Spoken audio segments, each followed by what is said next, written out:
সুপ্রিয় শিক্ষার্থীবৃন্দ, অভিভাবকবৃন্দ, আমার সহকর্মীবৃন্দ, আসসালামু আলাইকুম ওয়া রাহমাতুল্লাহি ওয়া বারাকাতুহু।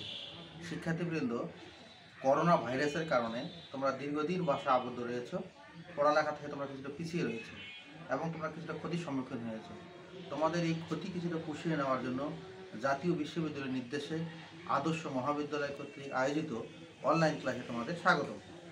শিক্ষার্থীবৃন্দ, আমি মোহাম্মদ আফতাবুজ্জামান, প্রভাষক হিসাব বিজ্ঞান বিভাগ, আদর্শ মহাবিদ্যালয় দিনাজপুর। আজ আমি তোমাদের বিবিএ অনার্স তৃতীয় বর্ষ হিসাব বিজ্ঞান বিভাগ ও বিবিএস পাস কোর্স এর তৃতীয় বর্ষের একটি গুরুত্বপূর্ণ সাবজেক্ট অ্যাডভান্স অ্যাকাউন্টিং অন এই একটি বিষয় cash flow statement, advance accounting on বিষয়ের একটি গুরুত্বপূর্ণ অধ্যায় ক্যাশ ফ্লো স্টেটমেন্ট নিয়ে আলোচনা করব। আসা যাক, ক্যাশ ফ্লো স্টেটমেন্ট বা নগদান প্রবাহ বিবরণী কী এর সংজ্ঞাটি আমাদেরকে জানতে হবে। শিক্ষার্থীবৃন্দ, নগদান প্রবাহ বিবরণী হলো যে বিবরণীতে একটি প্রতিষ্ঠানের নগদ টাকার আগমন এবং নগদ টাকার গমন, অর্থাৎ একটি প্রতিষ্ঠানে কীভাবে নগদ টাকা আসলো এবং কীভাবে নগদ টাকা চলে গেল, এই যে তথ্যগুলি যে বিবরণীতে লিপিবদ্ধ করা হয় তাকে নগদান প্রবাহ বিবরণী বলে। অন্যভাবে বলা যেতে পারে যে একটি প্রতিষ্ঠানের পরিচালন সংক্রান্ত নগদ প্রবাহ বা বহিঃপ্রবাহ, বিনিয়োগ সংক্রান্ত প্রবাহ বা বহিঃপ্রবাহ, অর্থায়ন সংক্রান্ত প্রবাহ বা বহিঃপ্রবাহ লিপিবদ্ধ করা হয় তাকে নগদান প্রবাহ বিবরণী বলে। শিক্ষার্থীবৃন্দ, একটি প্রতিষ্ঠানে তিনভাবে অর্থের আগমন বা নির্গমন হতে পারে।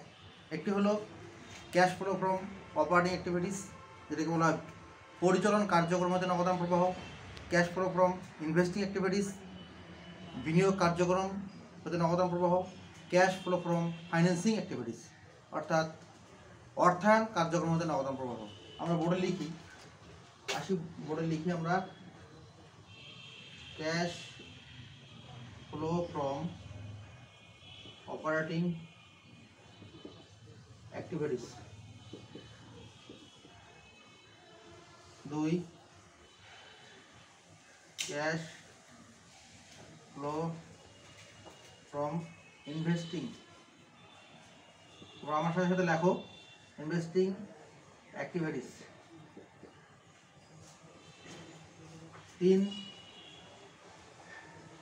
Cash flow from financing activities. এই যে তিনটি উৎস থেকে অর্থের আগমন বা গমন হয়ে থাকে, cash flow from operating activities, cash flow from investing activities, cash flow from financing activities. আমরা এখন এগুলো একটু করে আলোচনা করব। Cash flow from operating activities, এটাকে বলা হয় পরিচালন কার্যক্রম হতে নগদান প্রবাহ। পরিচালন কার্যক্রম হতে নগদান প্রবাহ। শিক্ষার্থীবৃন্দ, একটি প্রতিষ্ঠানের পরিচালন সংক্রান্ত অর্থের আগমন বা গমন এখানে লিপিবদ্ধ করা হয়।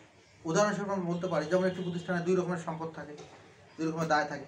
এখানে শুধুমাত্র চলতি সম্পদ এবং চলতি দায় সংক্রান্ত সম্পদ এবং দায়ের যে হ্রাস বৃদ্ধি সেগুলি এখানে লিপিবদ্ধ করা হবে। আমি আবারও বলছি, এই ক্যাশ ফ্লো ফ্রম অপারেটিং অ্যাক্টিভিটিতে শুধুমাত্র চলতি সম্পদ এবং চলতি দায়সমূহের হ্রাস বৃদ্ধি লিপিবদ্ধ করা হবে এখানে। এছাড়াও যদি কোনো সম্পদের লস থাকে, অর্থাৎ সম্পদ বিক্রয়জনিত loss on sale of asset যেটাকে বলি আমরা, সেটাও এখানে লিপিবদ্ধ করা হবে। Profit on sale of asset, অর্থাৎ যদি কোনো সম্পদের লাভ হয় সেটা লিপিবদ্ধ করা হবে। এছাড়া কোনো সম্পদের যদি ডেপ্রিসিয়েশন বা অবচয় থাকে সেটা এখানে লিপিবদ্ধ করা হবে।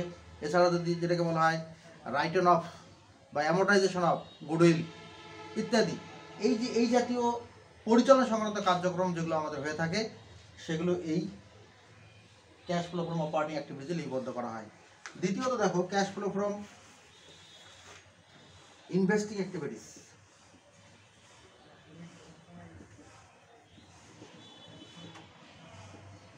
ইনভেস্টিং অ্যাক্টিভিটিস, এটাকে বলা হয় বিনিয়োগ কার্যক্রম হতে নগদান প্রবাহ। তোমরা লিখতে পারো বিনিয়োগ কার্যক্রম হতে নগদান প্রবাহ। এই বিনিয়োগ কার্যক্রম হতে নগদান প্রবাহের মাথায় রাখবার দুটো জিনিস। একটি হলো যদি কোনো সম্পদ বা সম্পত্তি বিক্রয় করা হয় সেটি বিনিয়োগের মধ্যে পড়বে। এছাড়া যদি কোনো সম্পদ ক্রয় করা হয় এটা এর মধ্যে আসবে। অর্থাৎ সম্পদ ক্রয় করলে ক্যাশ চলে যাবে, সম্পদ বিক্রি করলে ক্যাশ আসবে। অর্থাৎ সম্পদের ক্রয় বিক্রয় সংক্রান্ত লেনদেনগুলি এই ক্যাশ ফ্লো ফ্রম ইনভেস্টিং অ্যাক্টিভিটিতে লিপিবদ্ধ করা হবে। তৃতীয় নম্বর দেখো, cash flow from financing activities.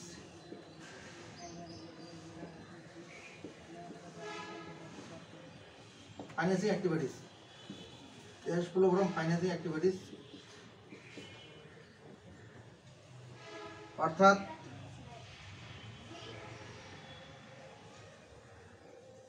অর্থায়ন কার্যক্রম হতে নগদান প্রবাহ। অর্থায়ন কার্যক্রম হতে নগদান প্রবাহ। শিক্ষার্থীবৃন্দ, এইখানে একটা জিনিস মনে রাখবা যে যেগুলো অর্থায়ন ফাইন্যান্স সংক্রান্ত লেনদেন, যেমন শেয়ার, বন্ড, ডিবেঞ্চার, এগুলোর হ্রাস বৃদ্ধি এখানে লিপিবদ্ধ করা হবে। এছাড়াও যদি কোনো ডিভিডেন্ড দেওয়া থাকে, ডিভিডেন্ড বা লভ্যাংশ, সেগুলো এখানে লিপিবদ্ধ করা হবে। সেজন্য এখানে বলা হয় cash flow from financing activities, অর্থাৎ অর্থায়ন কার্যক্রম। অর্থায়ন বলতে আমরা যেগুলো থেকে অর্থ সংগ্রহ করি, যেমন শেয়ার, বন্ড, ডিবেঞ্চার, এগুলো এইখানে লিপিবদ্ধ করা হবে। সেজন্য এটাকে বলা হয় অর্থায়ন কার্যক্রম হতে নগদান প্রবাহ। তাহলে আমরা বুঝতে পারলাম একটি প্রতিষ্ঠানে তিনভাবে অর্থের আগমন বা গমন হতে পারে। নম্বর 1, cash flow from operating activities, যেটাকে বলি বিনিয়োগ পরিচালন কার্যক্রম নগদান প্রবাহ। Cash flow from investing activities, বিনিয়োগ কার্যক্রম নগদান প্রবাহ। Cash flow from financing activities, অর্থায়ন কার্যক্রম নগদান প্রবাহ। এবার আসা যাক পরীক্ষায় প্রশ্নটি কীভাবে আসবে। শিক্ষার্থীবৃন্দ, পরীক্ষায় তোমাকে দুইভাবে প্রশ্ন করতে পারে। যদি পার্ট দিতে হয় তাহলে এই যে তিনটির কথা বললাম, এই তিনটি থেকে যে কোনো একটি সোর্সের অঙ্ক দেওয়া থাকবে। তোমাকে বলতে পারে calculate the cash flow from operating activities, অথবা calculate the cash flow from investing activities, অথবা calculation cash flow from financing activities. এই তিনটির যে কোনো যদি একটি বলে তাহলে সেটি পার্ট দিতে আসবে। আর যদি পার্ট সিতে থাকে তাহলে বলা থাকবে prepare a cash flow statement. তবে প্রশ্ন হলো, এই যে ক্যাশ ফ্লো স্টেটমেন্ট প্রস্তুত করার পদ্ধতি দুইটি, কয়টি বললাম? দুইটি। বড় লক্ষ্য করুক। নম্বর 1, একটি হলো ডাইরেক্ট মেথড, প্রত্যক্ষ পদ্ধতি। নম্বর 2, ইনডাইরেক্ট মেথড,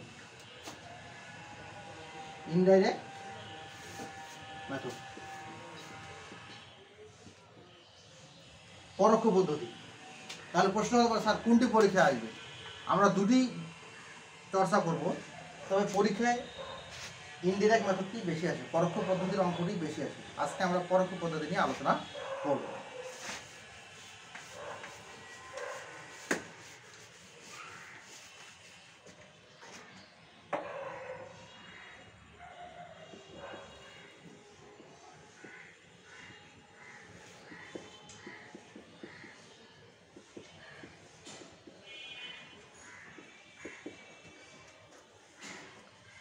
বড় লক্ষ্য করো,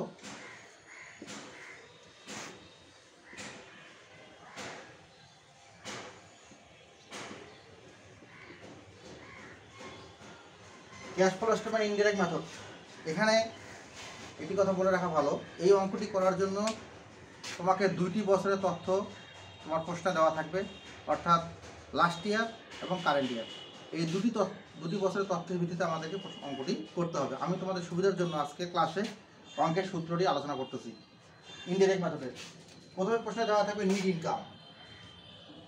এই যে নিট ইনকাম, এই টাকাটি আমরা এখানে দেবো কিসের ঘরে? ওই যে বললাম এর সাথে 3টি ধাপের কথা বলেছিলাম। একটা হলো cash flow from operating activities, cash flow from investing activities, cash flow from financing activities. প্রথমে আমরা অপারেটিং অ্যাক্টিভিটি লিখব। Cash flow from operating activities, cash flow from operating activities. এখানে কী কী নিয়ে আসবে দেখো, লক্ষ্য করে পড়ে আমার সাথে সাথে লেখো। প্রথমে প্লাস হবে ডেপ্রিসিয়েশন,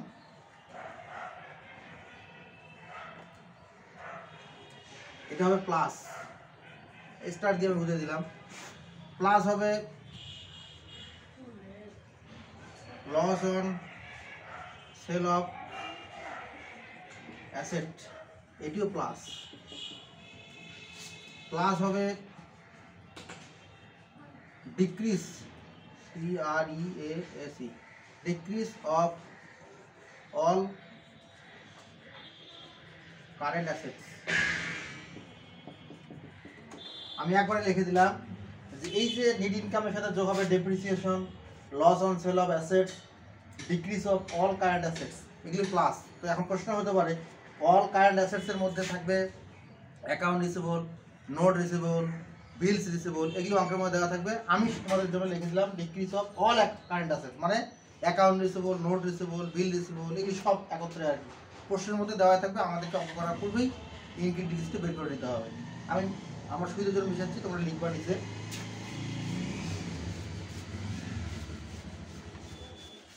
এরপরে আসবে, ওটার পরেই চলতে থাকবে নিচে।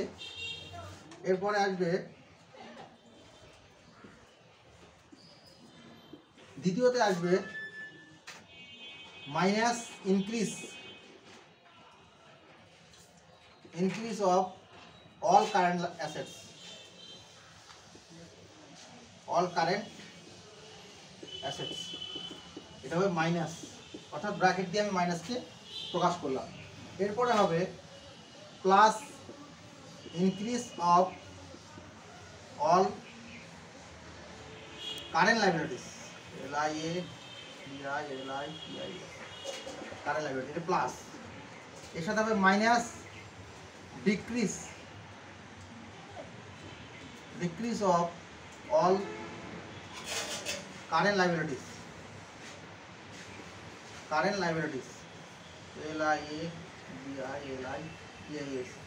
Decrease of all current liabilities. এই যে সবগুলি ফলাফল, অর্থাৎ যদি লিখলাম, আমি কিন্তু আগে বলেছি অল কারেন্ট লাইবিলিটিস মানে তোমাকে বুঝে নিতে হবে account payable, note payable, accrued expenses, income tax payable, এগুলি থাকবে কারেন্ট লাইবিলিটিসের মধ্যে। এগুলো বইয়ের মধ্যে দেওয়া আছে, তোমরা বই থেকে দেখে নিতে পারো। এই যে ফলাফল উপর থেকে লিখতে যে ফলাফলটি, এই ফলাফলটি আমরা এখানে লিখতে পারি। দুটি ফলাফল হতে পারে, একটি পজিটিভ, একটি নেগেটিভ। তারপরে এই যে উপরের নেট ইনকামের সঙ্গে এটা যোগ হয়ে যাবে এখানে, একটি ফলাফল পজিটিভ বা নেগেটিভ। এটাকে আমরা ইন্ডিকেট করবো এ নাম্বার দিয়ে। এটা লিখব net cash provided, PROVIDED, provided or used, provided or কি used, USED, used by operating activities। শিক্ষার্থীবৃন্দ এখানে লক্ষ্য করো, আমি এখানে লিখেছি প্রোভাইডেড অর ইউজড।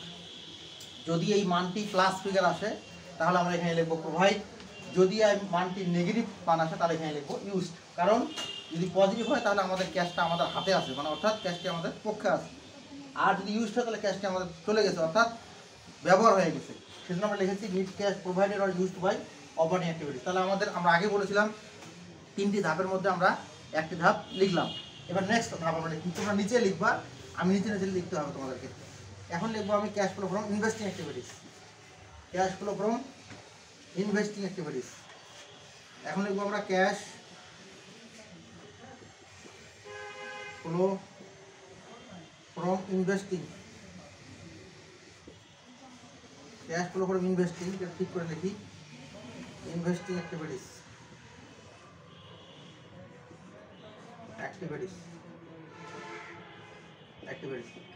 আমি তোমাদেরকে আগেই বলেছিলাম যে ইনভেস্টিং মানে হলো বিনিয়োগ। বিনিয়োগ মানে হলো যদি সম্পদ বিক্রি করি তাহলে সম্পদ বিক্রি মানে নগদ টাকা আসছে, অর্থাৎ প্লাস। আবার যদি সম্পদ ক্রয় করি মানে নগদ টাকা চলে গেছে তাহলে কি মাইনাস। তাই আমরা এখানে লিখবো plus sale of any assets, plus sale of any assets এখানে লিখবো।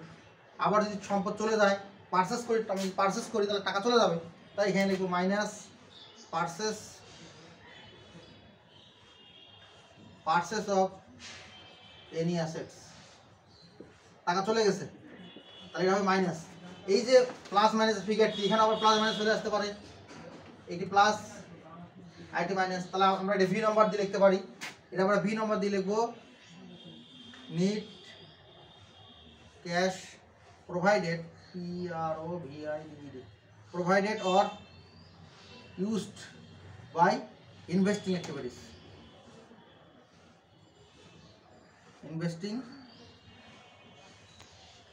অ্যাক্টিভিটিস, তাহলে এটা আমরা দেখলাম এই ফিগারটি যদি পজিটিভ ফিগার আসে তাহলে লিখবো প্রোভাইডেড, যদি ফিগারটি নেগেটিভ হয় তাহলে লিখবো ইউজ। সুতরাং আমি দুটো জিনিস ব্যবহার করেছি, আর বাকি তাহলে একটি। এবার আমরা লিখবো, আমি এটি মিশিয়ে দিচ্ছি, তোমরা দেখো। আমি নেক্সট ধাপে চলে যাচ্ছি, তোমাদের সুযোগ মিশিয়ে দিলাম। আমি এখানে লিখবো cash flow from financing activities. Cash flow from financing activities. Financing, financing activities, এটা হলো ফাইন্যান্স। ফাইন্যান্স মানে অর্থ, যেগুলো আমি বলেছি যেগুলো আমাদের ক্যাপিটাল সংগ্রহ করতে লাগে, যেমন শেয়ার, বন্ড, ডিভিডেন্ড, এগুলো আর কি। তো আমরা প্রথমে এখানে লিখবো যে plus issue of share. Issue of share মানে টাকা আসছে, plus minus paid of bond.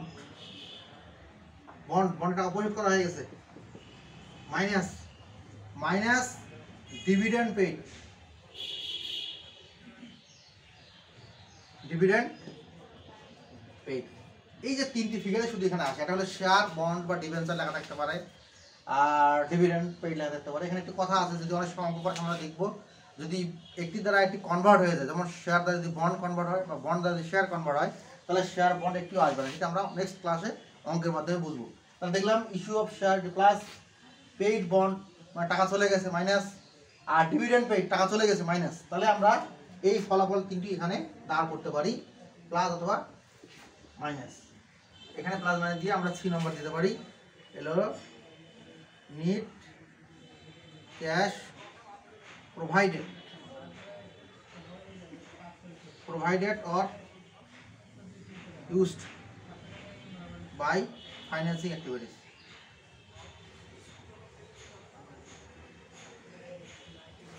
Financing activities. শিক্ষার্থীবৃন্দ লক্ষ্য করো, আমরা যে প্রথমে বলেছিলাম যে একটি প্রতিষ্ঠানে তিনটি সোর্স হতে অর্থের আগমন বা গমন হতে পারে। আমরা একটু হলেও সূত্রের মাধ্যমে দেখলাম যে তিনটি অর্থ সংস্থানের মাধ্যম থেকে আমরা অর্থ পেয়েছি। এখানেই পজিটিভও হয়েছে আবার নেগেটিভ হয়েছে। এখন এই যে অপারেটিং, ইনভেস্টিং আর ফাইন্যান্সিং, এই তিনটিকে এখন একত্র করে আমরা ওভারঅল বের করবো যে আমাদের সার্বিক ওভারঅল ক্যাশ ফ্লো অবস্থা কি, পজিটিভ আর নেগেটিভ। সেজন্য আমরা এখানে টান দিয়ে দেখবো, এখানে আমরা ডি নম্বর দিয়ে লিখবো ওভারঅল। আমি মিশিয়ে দিয়ে লিখি তোমাদেরকে, তাহলে সুবিধা হবে। আমরা এখন ডি নম্বর দিয়ে নিচে লিখতেছি, তোমরা নিজে লিখবা। আমরা ডি নম্বর দিয়ে এখানে লিখবো, এখন এই যে ডি নম্বর দিয়ে এখানে লিখবো ওভারঅল নেট ক্যাশ প্রোভাইডেড,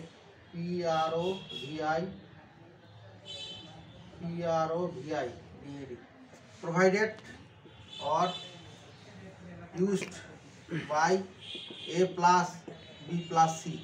এই তিনটি ফলাফল আমরা এখানে দাঁড় করাবো। এটি পজিটিভ হতে পারে আবার নেগেটিভ হতে পারে।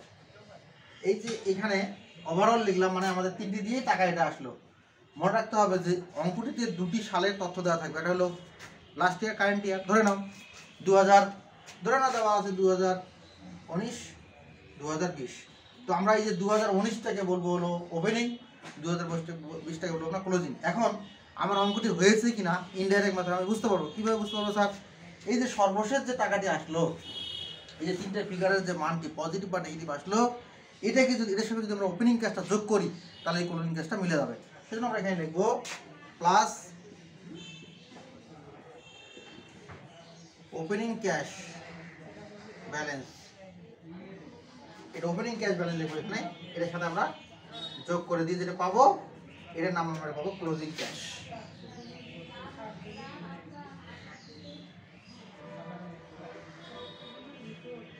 ক্লোজিং ক্যাশ ব্যালেন্স পেয়ে যাবো আমরা।